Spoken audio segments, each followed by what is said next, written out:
You know, some family traditions, they're more than just things you do. They become these cherished memories, these stories that connect us from one generation to the next.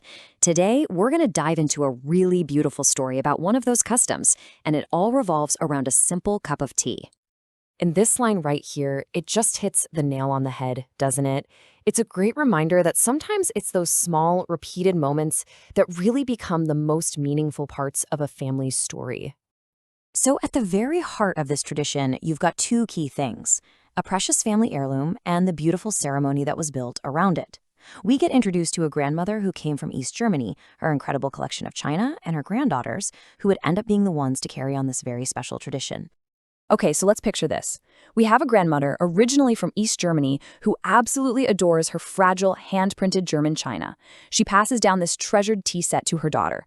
So whenever grandma would visit, this whole special ceremony would unfold. And here's the best part. Her three granddaughters weren't just watching. Oh no, they had the most important job in the room. They were the tea servers. Now, being a tea server in this family, let me tell you, this was serious business. This wasn't just about carrying a tray from one room to another. It was a formal ritual, a lesson in being meticulous, respectful, and paying attention to every single detail. And you can just feel how formal this was, right? It wasn't a casual affair. As tea servers, they knew their role was a big deal. They had to show their very best attention to detail, and that meant wearing their finest and cleanest clothes. It was a true performance of care and respect. And check this out. This was their ritual, step by step. First, as the tea servers, their job was to meticulously wash and shine that cherished teapot and all the matching cups. Then they'd warm the china, a really important step. They made sure to boil only the absolute freshest water. And finally, the tea itself was steeped for exactly 1 to 3 minutes, just the way their grandmother liked it. But wait, it didn't stop there. The final touches were just as crucial. Their mother always kept grandma's favorite brand and flavor of tea on hand. And the servers would even sample a tiny bit of the tea to make sure the flavor was perfect. Then, right on time, they'd add the cream and sweetener, making each cup just right for their grandmother. Every single step was a complete act of love. So, once the tea was perfectly made and served with all that care, something truly magical would happen. The ceremony itself became this kind of bridge to the past, unlocking a whole world of memories for their grandmother. You can just imagine it, can't you? As she sipped her tea, the stories would just start to flow. In her broken English, she'd share these incredibly rich memories about her life as a young girl back in East Germany. The whole atmosphere must have been filled with these precious, bittersweet moments where the past felt so close. And wow, the stories she told were so vivid. She talked about walking all the way to the Polish border, about long summer days picking wild currants and berries, gathering fruit in the fall to bake pies and make gifts, and that simple weekly tradition of walking to church every Sunday. The whole tea ceremony just brought this world roaring back to life. And, you know, the thoughtfulness went way beyond just the tea. See, Grandma lived over 60 miles away, so every single minute of her visit was treasured. If it was a short visit, the tea servers would bring out homemade cookies.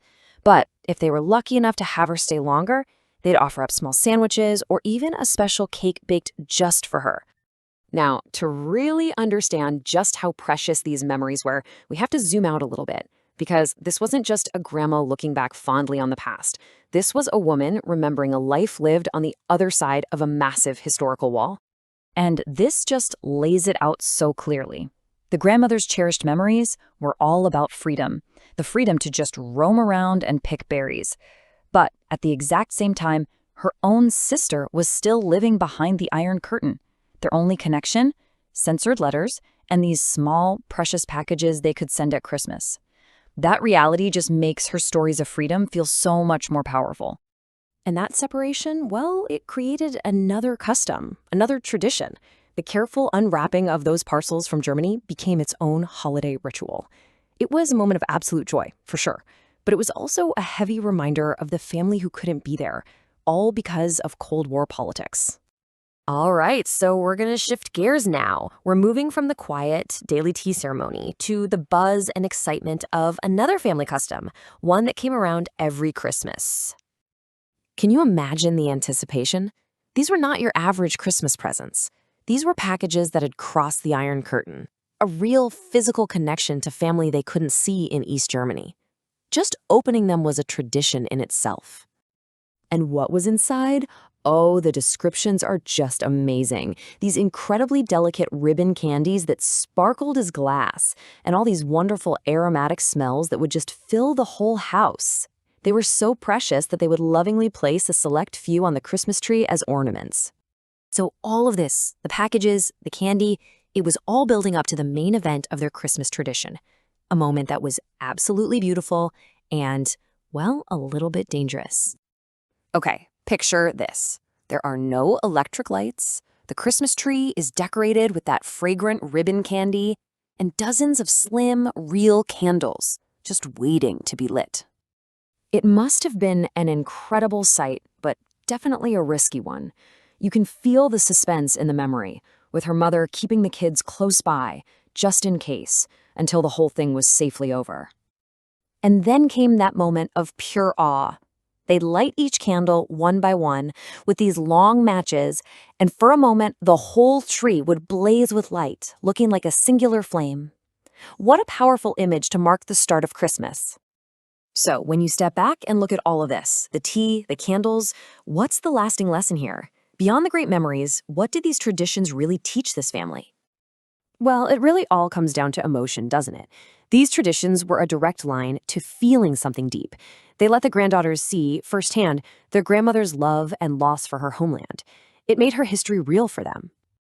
But the story doesn't stop there. Years go by, and then something completely unexpected happens. This deeply personal, private family ritual suddenly connects with history in a way that nobody saw coming.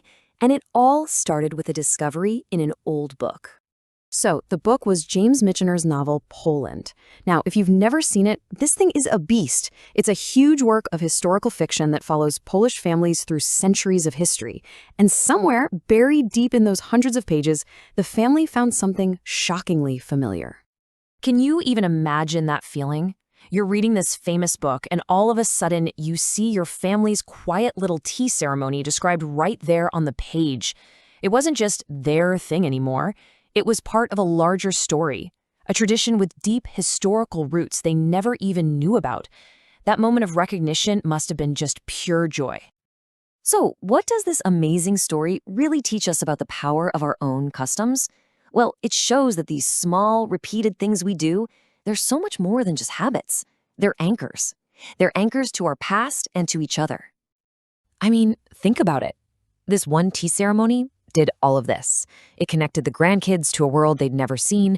It became the perfect way to pass memories down through the family. It turned out to hold a hidden history that nobody knew about. And maybe most importantly, it just carved out a dedicated time and space for people to connect, to listen, to just be together. And that really brings it all back home, to us. Whether it's a special recipe for Sunday dinner, a weird thing you do every holiday, or just a story you tell a certain way, every family has these rituals. So the question I want to leave you with is this: what are the simple customs in your life, and what amazing stories could they be holding?